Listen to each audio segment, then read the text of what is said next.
Welcome, everyone. This is Sparkly Charms for Serious Times. I'm Tia. I am the Director of Legal Education at the Sustainable Economies Law Center, and my co-presenter is Janelle Orsi. Do you want to introduce yourself real quick? Hi, everybody. I'm Janelle. I'm a co-founder of the Law Center and a staff attorney, and you're going to hear a bit more about me today. Thank you. Uh, Yeah, yeah. and Ari as Awesome. well. Mhm. Oh, Ari's coming. Okay. Welcome, Ari is Ari. already here. Well, welcome, everyone. Um, First off, May is the month of our annual Spring Grassroots Fundraiser Campaign. This year, our theme is All Hands on Deck because the call to action has been loud and clear from Minneapolis to the Bay Area and beyond that we all have a role to play. What's yours? Through a series of discussions, webinars, and trainings, we hope to learn in community how to hone our unique skills and do our part in the movement. Sparkly Charms for Serious Times is one of our last offerings this month. On Friday, we're going to have our community party, and then it'll be the end of our grassroots fundraising campaign. So, welcome.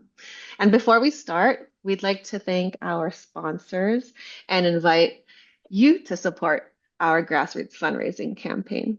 Our goal is to raise $40,000 to support our work building collective strength and supporting the growth of self-governance in our communities. With your support, we can continue to bring our community together to grapple with the many current challenges we face while building solidarity in the struggle. I will turn it over to Janelle. Thank you.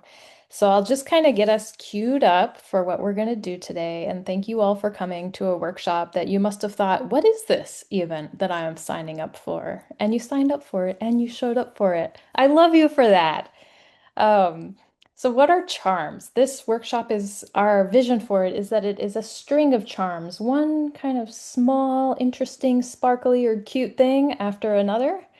And at the end, you'll have a string of things that might bring something good to your life. We'll see. Um, but what are charms? Well, in the context of our current world, people are always like, yeah, given what's happening right now, we all know that the world is a challenging place. Uh, we started to use this framework of magic because in many ways it feels like all of us are under a dark spell of believing and feeling certain things and then acting on them. And it might seem kind of weird, lawyers talking about charms and talking about magic, but this really is about our legal system. It's about our patterns and ways of being together that shape our lives. And right now, it feels like at some level, not always at our most conscious intellectual level, but at some level, a lot of us operate with these stories to the effect that humans are inherently nasty and selfish. I mean, this has been part of Western society's philosophy for a long time, and it's shaped our legal system to a high degree. And if humans are naturally selfish or brutish, then we need to control them. We need to create systems of control in order for people to be good. And in this, that there are some people who are better than others, or they belong more than others, and therefore we all have to compete in order to belong. And even for those of us who are trying to work to create a more cooperative and kind world where everyone is provided for, that could get in us sometimes. Like it gets under our skin and we act on that. And it can feel as if it's a dark spell that's been cast on us. So the charms are like little magical counter spells. And they're not just facts and information that could help us unravel the stories. We try to go deeper. We try to rewire ourselves, sort of like rewrite the laws that are in our bodies or in our unconscious minds through activities like contemplative exercises or humor or interactive activities or embodied activities. So, we're going to do a little bit of all of that today and to try to just sort of get at the deeper part of ourselves. And we've been gathering a lot of charms lately. And toward the end of the webinar, we'll talk about how we gather charms. What is our method of gathering charms? and also prompt you all to think about any charms you might have in your life. So we've already done 3 workshops, and they were all for lawyers. The thing about lawyers is we have very high rates of depression, anxiety, substance abuse, and general bad behavior, such that the California bar requires lawyers to take an every 3 years a workshop on being civil. So there's a mandatory civility training. So we gave one of those trainings. We call them Lucky Charms for lawyers. So if you like these, we could actually paste in the links or just paste in these slides with the links to these past webinars we've done because it's just strings of charms. And someone did it blurt out in the middle of one of our webinars, this is the best MCLE for so many reasons. MCLE is like mandatory continuing legal education. So that was kind of cool to hear. So that's a little preview. So we've been gathering charms for lawyers, but I mean the reality is everybody is suffering. It's not just the lawyers. It's all of us in society, all of us who have been told we're not good enough, or we have to be better, or we don't belong, or we have to be better, we're not going to survive. You know, we're all getting these stories, no matter who we are. So now we're sharing our charms with everyone. And the charms are really meant to rewrite the stories inside of us so we understand actually, we're already perfect, beautiful clouds of aliveness. And humans aren't naturally Brutus. We're actually naturally loving. And there's so much science that points to this now, which Tia is going to talk about. Also, we're very good at cooperating. And we don't necessarily need hierarchies to force people to do things. We already belong, and we actually can create a world where people take care of one another. I believe this. It gives me my reasons for being every day and reasons for doing this work and the work we do at Sustainable Economies Law Center. So, um, so yeah, enough of that talking. Uh, Now I'm going to invite people to kind of tap into an understanding of who we are, where we are. Beginning with this little cartoon that I drew, which is my self-portrait, which sometimes when I think about who I really am, it's not this contained unit called Janelle Orsi, who is a lawyer. It's so much more than that. So I'm going to just invite us all to, first of all, just take 3 breaths and just notice your breaths. Close your eyes, and then you might be a little less self-conscious also. Yeah, take 3 breaths.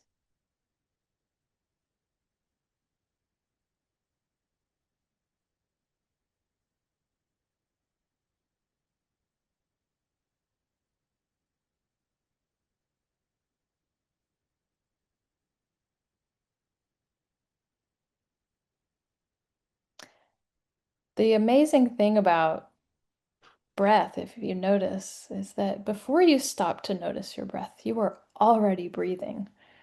So who was doing that for you before you were consciously thinking about it? Your whole life you've been breathing. Who's been doing that? So, one thing I want to invite you to contemplate is that in your body, just kind of travel around your body for a minute, all down your legs into your feet. Actually, feel your feet for a moment. Uh, Sometimes, if you just think about your feet, they start to tingle, or really any part of your body. But imagine or recognize that throughout your body, there are trillions of cells. Each of these cells, it senses its environment, it has a role to play, and each cell is making little decisions about how to contribute to your well-being, to your aliveness. So just imagine all of these kind of almost conscious, sort of sentient, decision-making little cells in your body saying, oh, I'm going to send a little oxygen here, a little iron here. Just kind of picture them for a moment, all doing that work, and you might start to feel a little tingly all over.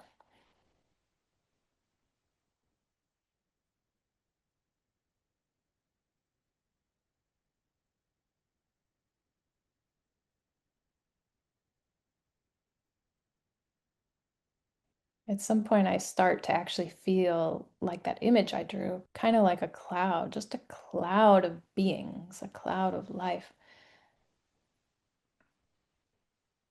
So, the next thing I want to invite you to contemplate is that trillions and trillions of the cells inside of you actually don't even have your DNA. They've been effectively introduced from outside of you, and now they live in you. That might be bacteria or yeast, all kinds of microorganisms that we now understand are actually part of you. They're you, but they're not you. And they're all playing their role to make you alive. So, where's you in all of this?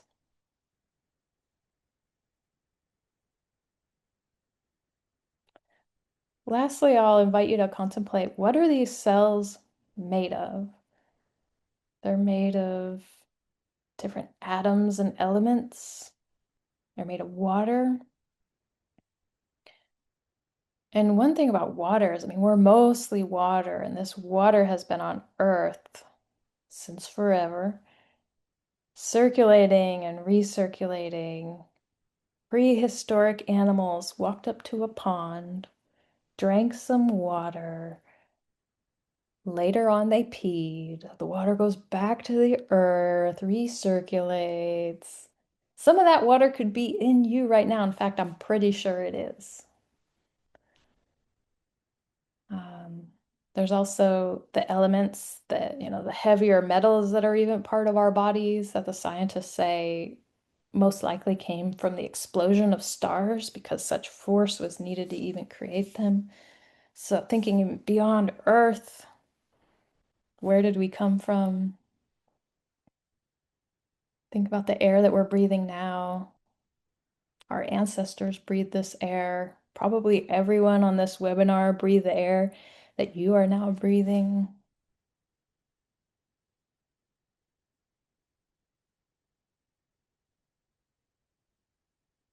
So, what I like about this for myself is I just kind of start to feel expansive. I feel like just a cloud of being, which takes off so much pressure in a world that's telling me, oh, you have to be a certain way, you have to accomplish certain things. Just this morning, a funder was asking us how we were achieving certain metrics to justify getting funding. And I'm just like, come on, I'm just a cloud of life. Stop putting so much pressure on me. So, anyways, I just wanted to invite that contemplation so that we could shift gears a little bit, sort of understand a little bit more about who we are as we enter this space together. So, thank you for participating in that. And now I'm gonna invite Itzel, our our very helpful co-organizer of this event and tech support person, is gonna put us in breakout rooms in just a moment. And so here's where we get to interact with each other, clouds of life meeting other clouds of life. And I won't say very much about this activity other than what are we about to do. And by the way, Tia, if you happen to be able to copy and paste the prompts into the chat again, that'd be great. And so we're going to put people into pairs for only like 3 minutes. And the first person's going to ask the other person, what's something that you love about yourself? And then the other person is going to give a response. And then the first person's going to respond with, I love that about you too. So just, respond with something encouraging, but yeah, basically say, I love that about you too. It feels really good to say. And then switch roles and repeat. And then if you're still in the breakout rooms, you could do another round.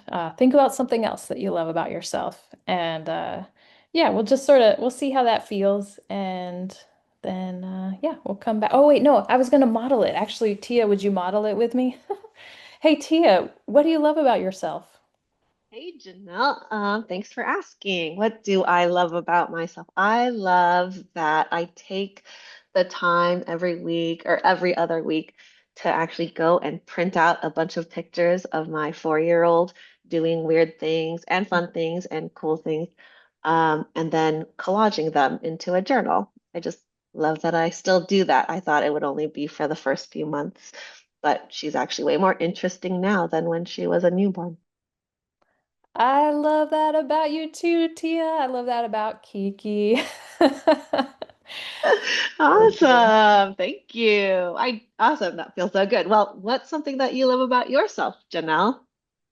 I love that I have kind of like an impulsive need to cook food for people. Sometimes it's like I don't even think about it. I just sort of picture myself going in the kitchen and putting together food and giving it to people. It feels sort of inherent to my humanity as I must cook for people. Awesome. Thank you for telling me that, Janelle. I love that about you too. Thanks, Tia. Okay, folks, hopefully you got the idea and Itzel's gonna send you into breakout rooms. The breakout rooms are open and you all should have gotten an invitation. Let me know if you're having issues in the chat.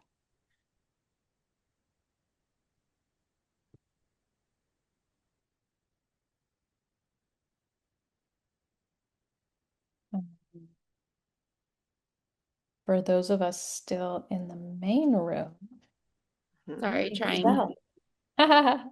Okay. Itzel, you're gonna. All right. I'm liking watching people come back into the main room because they're smiling. And yeah, I just want to say, y'all, thank you for doing that activity. We didn't explain it. Maybe it doesn't need explanation, except for that it's a very good reminder of how loving we can all be. Because if we think about it, we do love what other people love about themselves. We do love many things about ourselves.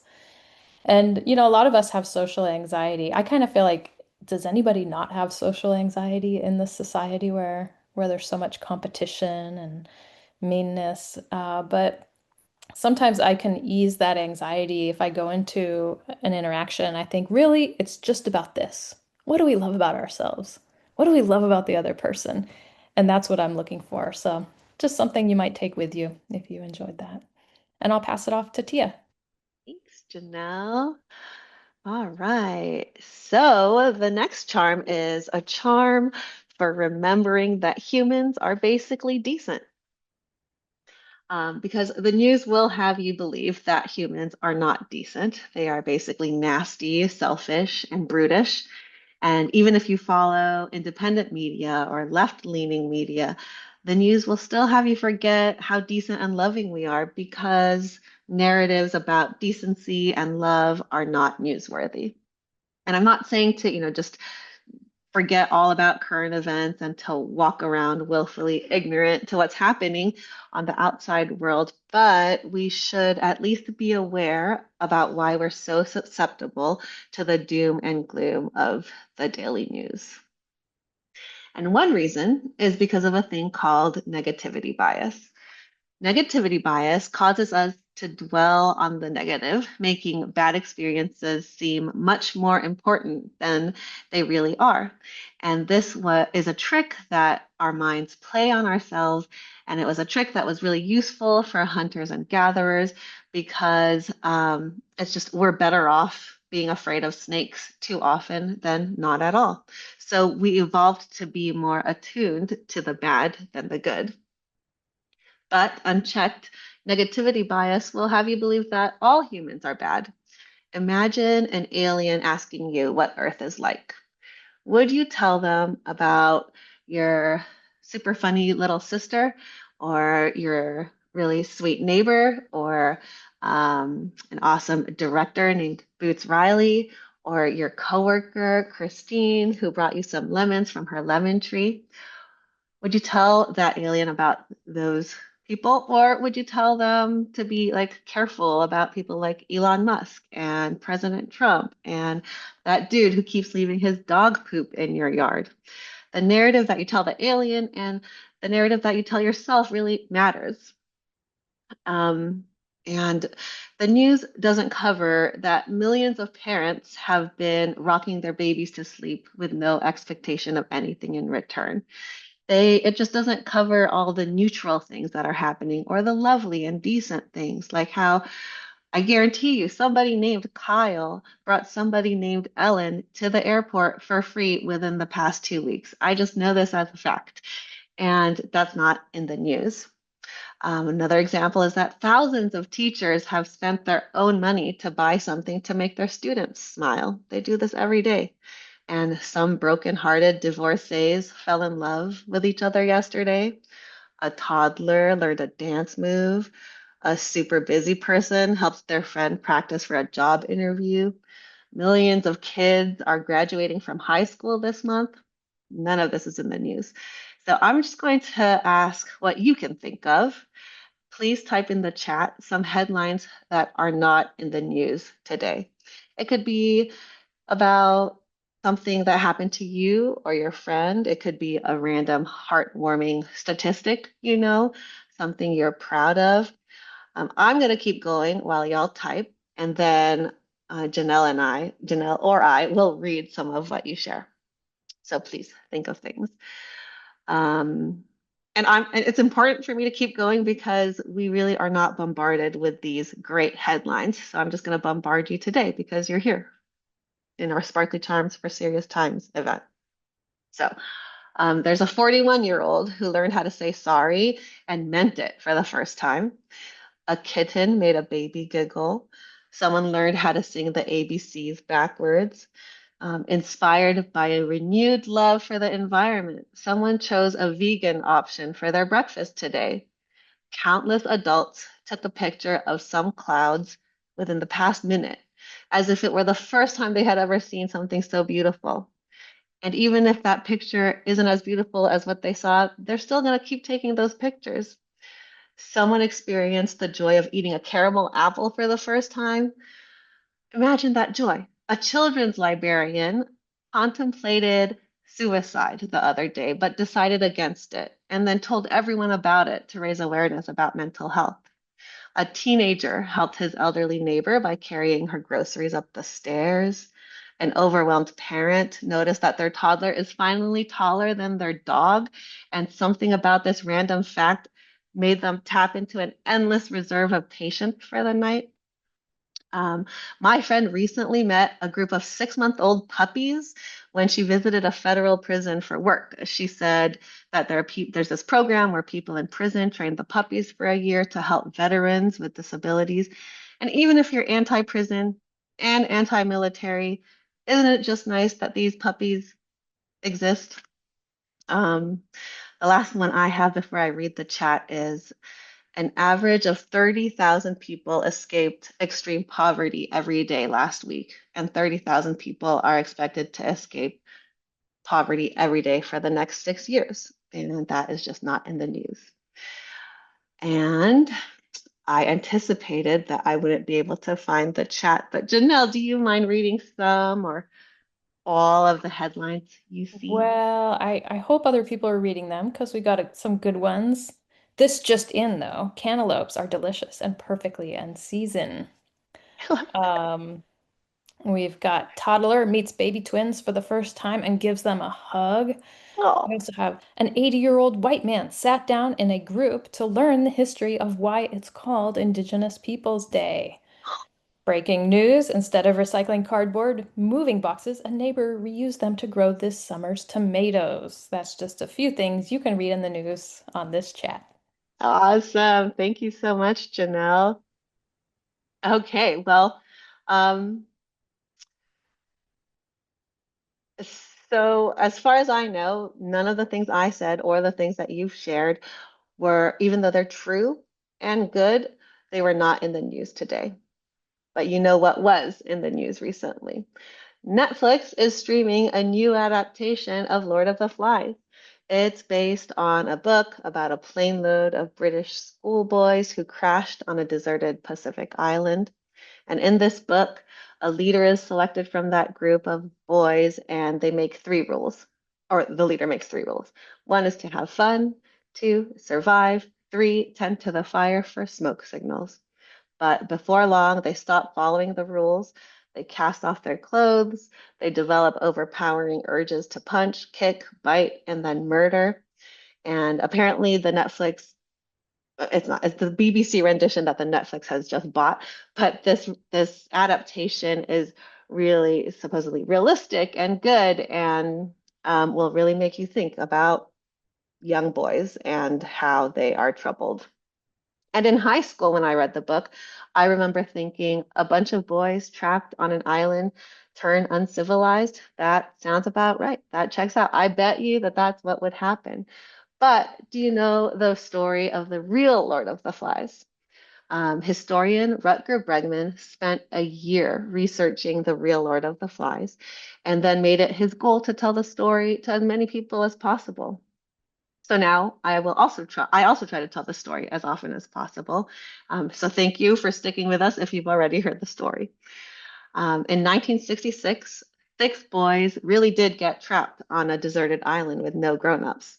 And these 13 to 16-year-olds did the exact opposite of what happened in The Lord of the Flies. These six kids from Tonga were trapped on an island for 15 months. And this island, Ata, is considered uninhabitable. But by the time the kids were rescued, they had already set up a small commune with a food garden. They hollowed out tree trunks to store rainwater. They set up a gymnasium, a badminton court, chicken pens, and a permanent fire. So while in the book, the kids fought over the fire, those in the real life version tended their flame 24/7 for more than a year. And one day, one of the kids even slipped off a cliff and broke his leg, and the others helped him back up the cliff and took care of him until he got better. They took on his workload and tried to treat him like a king. And that's what really happened. And so if I just ruined your weekend plans because you were going to binge watch Lord of the Flies, I will give you some alternative forms of entertainment.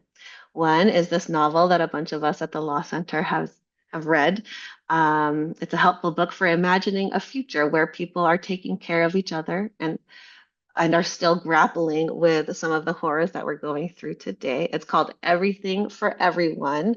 Wow, I can't really see this, an oral history of the New York Commune from 2052 to 2072. There's a poetry book called Falling Back in Love with Being Human by Kai Cheng Tom. And it's a book of poetry, letters, and prayers for those who are looking to hold on to hope in times of crisis. There's Love in a Fucked Up World. It's a self-help book. How to Build Relationships, Hook Up, and Raise Hell Together by Dean Spade. This is a helpful book for recognizing how our childhood traumas impact our adult relationships so that we can treat each other better. And this is the book from the historian that I mentioned earlier. It's where I learned about the real Lord of the Flies, called Humankind, a history, philosophy, and psychology book. It's an amazing page turner by the historian Rutger Bregman, who argues that we are hardwired for kindness, geared toward cooperation rather than competition, and more inclined to trust rather than distrust one another. If you need a break from your doom scrolling algorithm, I suggest following Michael Threets, also known as Michael the Librarian. He is so wholesome and sweet. He was recruited to become the new Reading Rainbow host. And this is a picture of me and him at the Baltimore airport where I have this printout of my husband's first draft of his first novel, and I was like reading it, and then I see the Reading Rainbow host, but I wasn't sure it was him. So I checked social media to see if it was, and I saw that he was in DC advocating ending kid and family detention in ICE facilities. And so I was like, okay, so he was in DC, he must be in the Baltimore airport. So I actually went up to him and I was like, can we please take a picture? And he let me take this picture of him. And what he usually posts about is his love for libraries and growing up as a library kid. And earlier, when I mentioned that made up headline of a children's librarian contemplating suicide and then deciding not to, and then sharing the message to everyone, this was about him. He also posts about mental health and just a bunch of wholesome messages about loving yourself. So follow Michael the Librarian. Okay, but if you're just trying to watch a movie and not read or like look at social media, Project Hail Mary is a great movie if you want to watch hopeful sci-fi that will remind you that you love humans and other beings. And I Love Boosters is a great movie if you love anti-capitalist comedy and Bay Area sci-fi.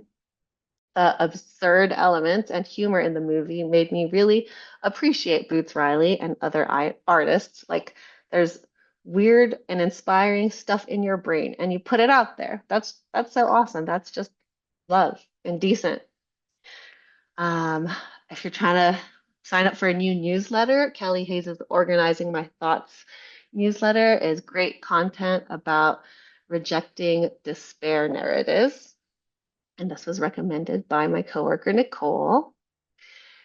And finally, the most fun, I think, of my suggestions is if your guilty pleasure is raunchy, trashy reality TV, Temptation Island is surprisingly wholesome and can make you see the good in even the most hated characters. And this is, I would say, a more accurate portrayal of what would happen if a group of people get stuck on an island. They make art for each other, they go on dates, they cook for each other, they fall in love, they hook up, they form bromances and sisterhoods, and then they do a little bit of therapy with people who are not therapists because therapists are not on the island. That's these are all this is all content I'm recommending because I believe that if you consume these hopeful, wholesome, creative, and loving narratives, you'll be more inclined to believe that humans are good. Because there's two stories that we can tell ourselves, and depending on which story we choose, our lives can be quite different. So, one story is to believe that humans are very basically selfish in our orientation and that we're capable of being loving, but that's something that we generally have to choose and discipline ourselves to do because at our root, we're selfish. And that's just story number one. It's the story that our society has been operating under. It has shaped our economic system, our culture, and our legal system. But there's another story, and the other story is that love is the root of what animates us. It's the first spark that sets us into motion. It's the primary drive. It's spontaneous. It's intuitive. And yes, humans can also be brutish and selfish. That's for sure. But it only happens really when we are wounded or confused or otherwise diverted from our loving impulses. It's when we're responding to traumas and then using those trauma responses to respond to stressors. And many scientific studies have shown that love and cooperation tend to be our first instincts. A lot of studies support story number two. And it's not until we start thinking and rationalizing that we become more selfish. So, a lot of the science on this slide and the next slide have a lot of links that you can check out. And one of the most hopeful sets of studies is one about people making decisions. And usually it's a decision about whether or not to be generous or giving or altruistic. And when people make those decisions quickly, they tend to be more generous. And it's not until we start thinking and rationalizing that we start to become more selfish. And you'll notice that most of these studies are from the last 20 years, pretty recent research, and a lot of those they're neuroscience research that have been facilitated by access to brain scans, MRIs. We can now use MRIs to watch humans be loving, to just watch their brains be loving. We could see that the feel-good parts of our brain light up when we are kind to others. We can now use MRIs to see that when someone else is suffering, we also suffer, and to show that we have mirror neurons that make us feel good when others feel good. And there's also the study about how kindness is the number one thing that we look for in a mate. So if you take all of this research together, you think, wow, we're really born to be loving. It feels good to be loving. It hurts to be unkind. We seek mates who are kind and probably reproduce our own kindness. And when we act intuitively, impulsively, spontaneously, we are more likely to be loving. And altogether, I think, well, that's probably all I need to basically orient myself to story number two, the idea that love is the root of what animates us. And if we adopt that story, the second story, we discover how enchanting the world is. And we would want to create legal systems that create the best conditions for us to be loving. Um, we're familiar with the placebo effect, right? The phenomenon in which someone who expects positive side effects for a medicine, for example, will experience positive side effects even if they are given a sugar pill. Well, there's something also called a nocebo effect, and it's when someone expects negative side effects and experiences worse side effects than those who weren't experiencing those side effects. And we know that these phenomena that are, we know from these phenomena that our brains trick us. And if that's the case, why not choose to believe that people are good? If we believe people are good, then we'll treat people like they're good. If we treat them like they're good, they're more likely to act in ways that make them good. Similarly, if we believe that people are nasty and brutish, then we might treat people like that. And if we treat them like that, then they're more likely to act in ways that hurt us. So choose the second story. We can't know for certain, even though there's a bunch of scientific studies that support the second story. We can't know for certain, but choosing story number two yields better outcomes. And again, if you need scientific evidence to explain something we were born knowing, then please check out the previous slides. But what might be more powerful than science for gaining such insights is your own contemplative insights. So contemplate this. When have you felt surges of love without planning or intending it? You could probably think of several times this has happened. You see a playful puppy, a cute toddler in striped overalls, or a wave crashing high into the air, and almost instantaneously you are transfixed, seeing the beauty and preciousness. Is this feeling accompanied by a subtle, unspoken wish? If there were words, they might be, may this puppy and toddler be safe and happy. May this earth continue to be gorgeous. Listen for it. That quiet wish is an instinct to love. If you pay attention, you might find you are doing this all the time without intending to. I share this to say that we can each, through our own attention to our lives, discover and learn firsthand the same thing that science can tell us secondhand. Love just surges forth from humans. It's how we are. Now that I have tuned myself to notice such things because I've been working with Janelle on these sparkly charms, I find myself deeply appreciating many things unexpectedly, like weird leaves or familiar songs. I find myself looking at something and describing it as if it were a headline in the newspaper of my loving brain.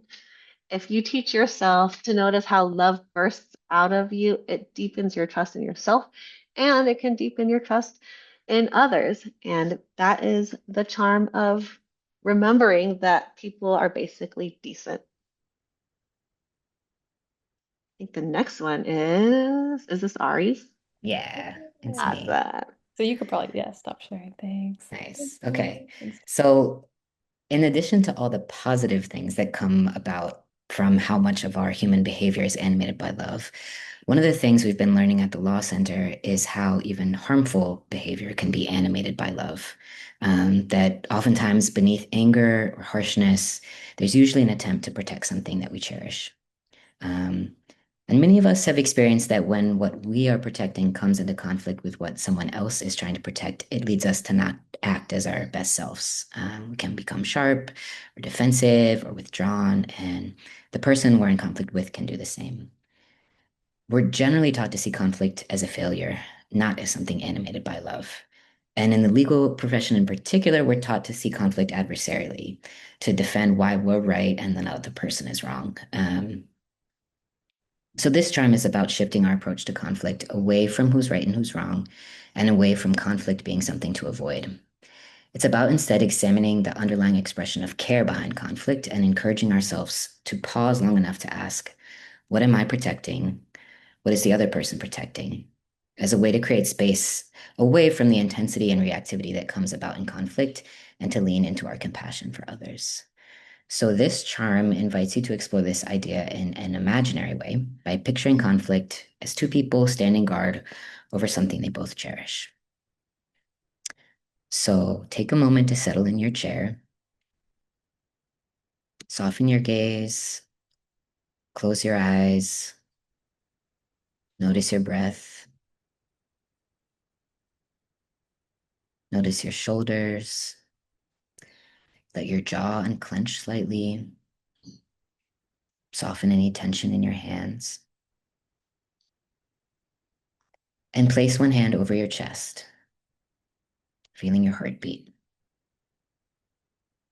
Recall a recent conflict with someone else. Maybe it was a conflict over how to handle a work issue or an argument with a friend or a partner. Observe the conflict without judgment. Notice what it stirred in you. What did you care about most there? What felt important? What were you guarding? Maybe it was your sense of justice or integrity or fairness. Now visualize that care as a glowing energy surrounding you, radiating out from your chest. It might be warm, bright, heavy, flickering, soft, whatever feels right. Notice its texture, its movement. Feel how deeply alive your care is, and spend a moment honoring it. Beneath your frustration or fear in the conflict, there was care, something precious you didn't want to lose. Now picture the other person in the conflict. Not what they did, not what they said, just them as a person. And ask yourself, what were they protecting? What were they holding close? Maybe it was their sense of safety, their sense of belonging. Imagine they also have a glow of care radiating out from their heart. Their care glow might look different from yours. Maybe it's a different color, different shape.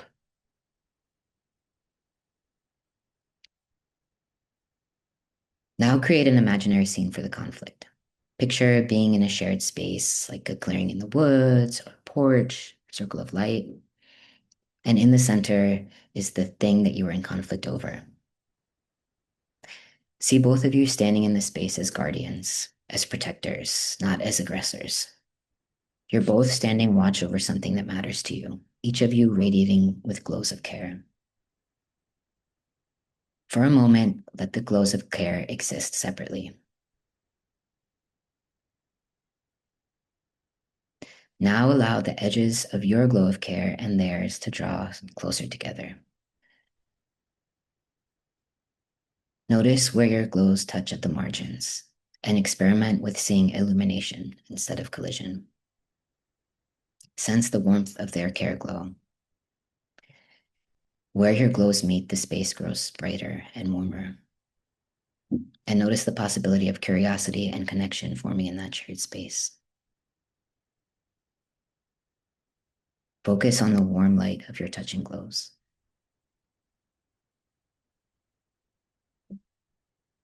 Take one steady breath in and a slow breath out. And when you're ready, gently return to the room and carry with you the possibility that in conflict, sometimes we can be co-guardians watching over something cherished with radiating glows of care. Oh, thank you, Ari. I'm sure everyone here has had a different experience doing that right now, depending on what conflict you brought to mind. But I will say Ari did this before on one of our videos. Possibly it was the civility video, Lucky Charms for Civilized Lawyers. And I went back and I watched it later and did that same contemplation about a conflict I was having. And it's a really beautiful thing. Yeah, just doing it right now is really wonderful. Thank you, Ari. Let me go back to sharing my slides. Just on that topic of conflict, I'll share just a couple quick sparks. Yeah, just if you're ever with somebody who's difficult for you, this is just a quick little thing that pops into my head now. This is the practice I have now. It's like, I just think they're suffering. And if you think about it, it's true of everyone. And in fact, the people who are being the harshest on us are often the ones who are suffering the most. So I actually used this already once today. And then just anybody who's maybe annoying to you, maybe not directly, but they're just, somebody difficult and you might normally want to avoid them. Because don't we all do that? We kind of go through life feeling like, yeah, gravitating towards certain people, kind of wanting to avoid other people. That's the seed of division right there. What if we just look at that person and say, I have so much to learn from this person? Which, if you think about it, is always true. Every person you meet has already lived a whole life, their whole life, and they've learned so much. And so it's always true. So this is a little charm that I use to just shift myself into curiosity or shift myself into compassion. It just brings me closer to people when I'm otherwise wanting to kind of run away. So here's another audience participation charm, which is about hierarchy. Like, to be honest, I think most people in our society are under this spell of hierarchy. And when they hear that Sustainable Economies Law Center is a non-hierarchical organization, they just kind of don't believe it. And they can't get their heads around it if they haven't experienced it. Um, by non-hierarchical, I mean nobody gets paid more than anybody else based on their roles or responsibilities or powers. We all share roles and we shift our roles around so they rotate and power doesn't stagnate in the hands of a few people. It's a really kind of a fascinating system that's always evolving. It involves not just our policies, it doesn't involve just our meeting procedures, but it's our culture of playfulness weaves in. It's the ways that we spend time together, the culture we've built with each other. And a lot of people just can't imagine how could that work without some kind of top-down command or control. But really, what we have instead, and what many non-hierarchical groups and what non-hierarchical ecosystems in nature have, is just infinitely beautiful patterns that create order. And so, just to help us build our trust, and now I don't remember if I pressed the button to share my sound, but it doesn't actually matter. But yeah, to build our trust that non-hierarchical organizing is possible. We can just take a few lessons from birds or just feel a sense of awe and calm.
All right, I'm gonna stop sharing my screen and invite anybody who's willing to come onto the screen, come off, turn on your camera if you're willing.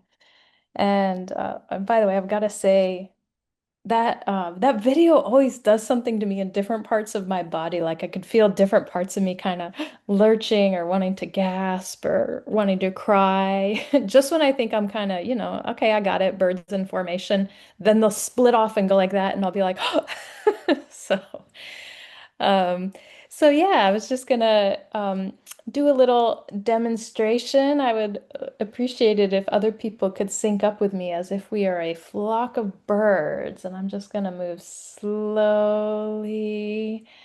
So just move your hands back and forth. Oh, look, we're coordinating. And then I want to invite anybody else to offer a different movement, another slow movement that other people could follow. And when you see someone offering a different movement, just start mimicking them. Wow. And then sometimes you might not even know who's in charge here. Oh, wait, wait, don't mimic our interpreter.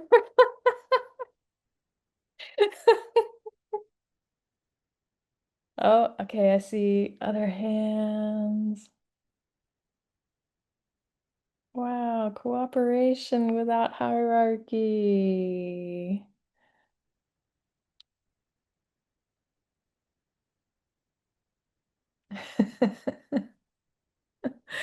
All right, thanks everybody. Well, we only have a few minutes left, so the last thing I want to share is